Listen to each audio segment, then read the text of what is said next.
Hello বন্ধুরা, দেখো সকালটা এদের দিয়েই শুরু করলাম। আমি এদিকে ক্যামেরা সেট করতে পারছি না, এরা দেখো চলে এসছে।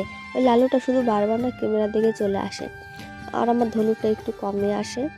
তো দেখো এখানে আমি সকালবেলা ঘুম থেকে উঠে ব্রাশ করছিলাম, আর দেখো ধনুটা আমার উপরেই চাপছিল, কারণ ও আমার সঙ্গে খেলতে ভালোবাসে। আমি দাঁড়িয়ে থাকলে ওরকম করবে। তারপর দেখো আমি এমনি এমনি করছি, আমার হাতে খাবার আছে। তো বন্ধুরা, কেমন আছো তোমরা সবাই? আশা করি তোমরা সবাই ভালো আছো, আর আমিও খুব ভালো আছি। তারপর দেখো আবার লালু চলে এসছে ক্যামেরার কাছে। কি বলবো, ও শুধু বলছিল আমাকে একটু দেখাও, আমাকে একটু দেখাও।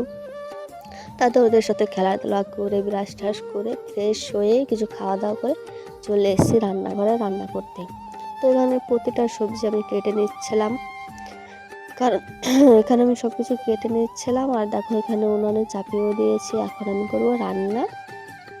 তো এখানে কি রান্না করি দেখো তোমরা। এখানে সব সবজি দিয়ে উনুনে চাপিয়ে দিয়েছি, এখন আমি রান্না করছি। তাই তোমাদের সঙ্গে একটু শেয়ার করছিলাম যে আমি কি রান্না করে আজকে একটু শেয়ার করি ছোট্ট করে। তারপর দেখো এখানে আমাকে একটু দেখাচ্ছে, আমাকে পুরো পাগলির মতন লাগছিল।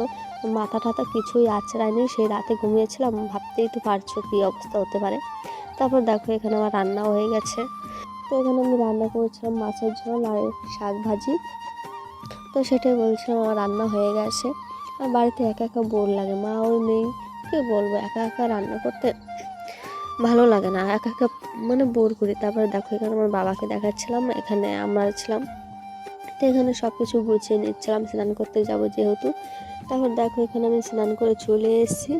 এখন গামছাটা পুরো মাথায় পেঁচিয়ে নেব। এরকম কোন কারা কারা করো প্লিজ আমাকে একটু কমেন্ট করে জানিও, ওইভাবে মানে চুলের জলটা ভালো যায়।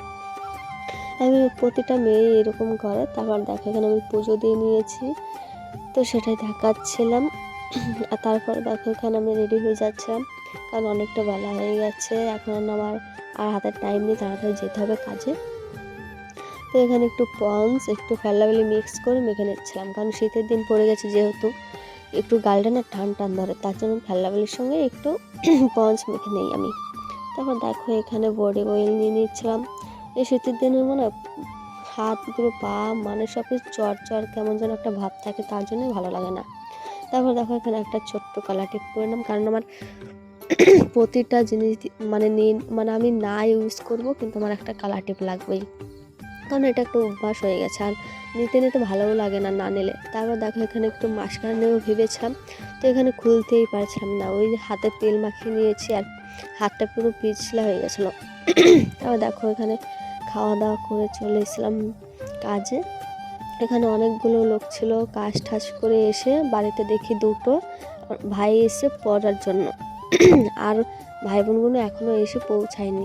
তো ওদেরকে বসিয়ে দেখো এখন আবার সবাই চলে এসছে। আর এই দেখো বেলটা ভেঙে গেছে, তাই কীভাবে তাকিয়েছিল, আর আমাকে বারবার বলছিল দিদি মানে সলাই দাও না, দেশলাই আমি আগুন দিয়ে এটা গালিয়ে তবে লাগাবো, নাহলে মা আমাকে ভীষণ মারবে। আমি বলছিলাম একটা বেল ভেঙেছে তাই বলে মারবে? কয় হ্যাঁ আমার মা মারবে। তো বন্ধুরা, আজকে ভিডিওটা এই পর্যন্ত। যদি ভালো লাগে লাইক কমেন্ট শেয়ার করো, ফলো করো আর সাবস্ক্রাইব করে দেওয়া। দেখাচ্ছি নতুন ভিডিওতে।